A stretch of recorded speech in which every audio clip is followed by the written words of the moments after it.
Assalamualaikum warahmatullahi wabarakatuh. Hi everyone. Have you or someone you know ever felt uncomfortable because of inappropriate behavior or work? That's not something small, that's sexual harassment. In this video, we'll talk about what sexual violence, the different forms it can take, its impact, and why we all need to care and speak up.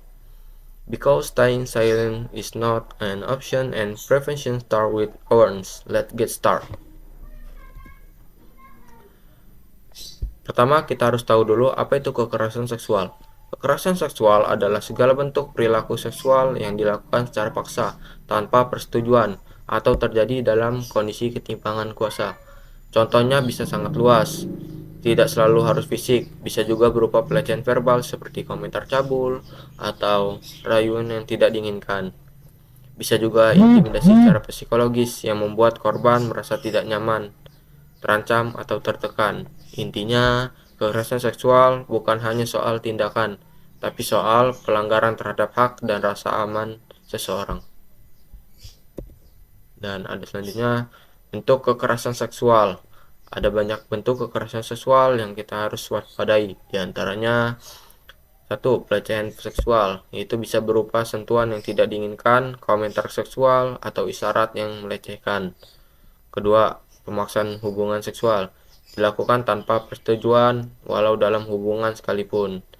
Selanjutnya ada eksploitasi seksual, menggunakan seseorang untuk keuntungan seksual.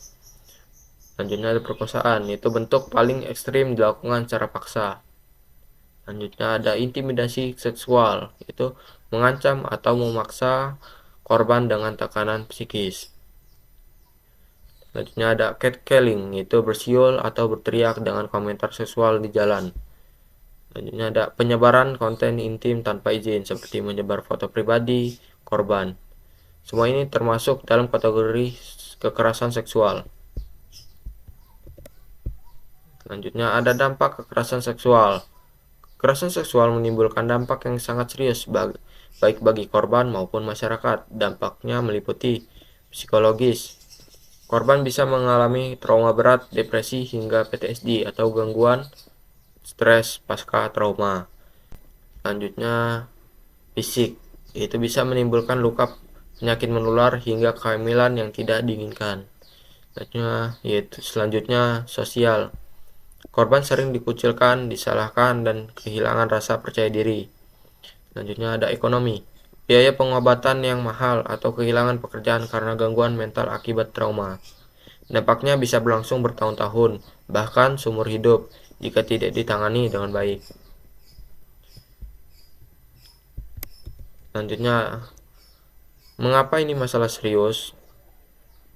Kita harus sadar bahwa kekerasan seksual adalah masalah serius karena satu, melanggar hak asasi manusia, merusak hak atas rasa aman, martabat, dan integritas tubuh seseorang.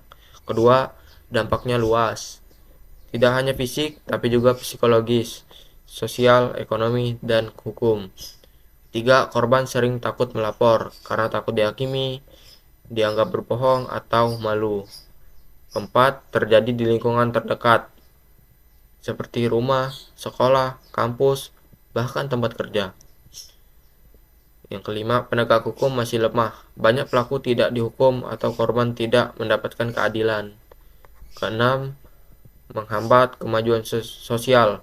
Korban kehilangan kesempatan pendidikan, pekerjaan, dan merasa tidak aman di ruang publik.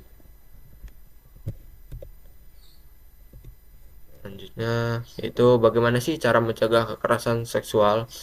Mencegah kekerasan seksual bukan tugas satu orang saja, tapi tanggung jawab bersama. Berikut beberapa cara yang bisa dilakukan. Yaitu, satu, edukasi sejak dini. Ajarkan anak tentang batas tubuh dan pentingnya persetujuan. Dua, menghormati konsen. Semua hubungan harus berdasarkan kesepakatan sukarela tanpa tekanan.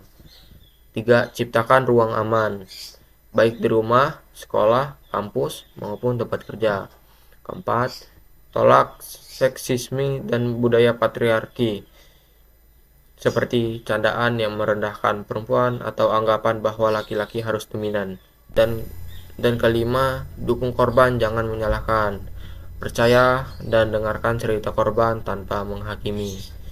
Keenam, kampanye dan edukasi publik lewat seminar, media sosial, atau komunitas.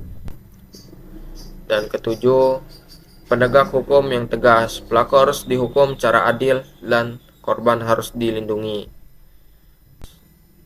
Dan selanjutnya, peran kita bersama. Pencegahan dan penanganan kekerasan seksual membutuhkan kerjasama semua pihak. Itu untuk individu. Hargai batasan harga lain untuk individu. Hargai batasan orang lain, jangan lakukan pelecehan baik secara langsung maupun online. Dari keluarga, ajarkan anak tentang keamanan dan hormat terhadap tubuh sejak kecil. Dari sekolah dan kampus, beri edukasi seksual sehat dan sediakan sistem pelaporan yang aman. Dari komunitas, ciptakan lingkungan yang sportif untuk korban dan buka ruang diskusi.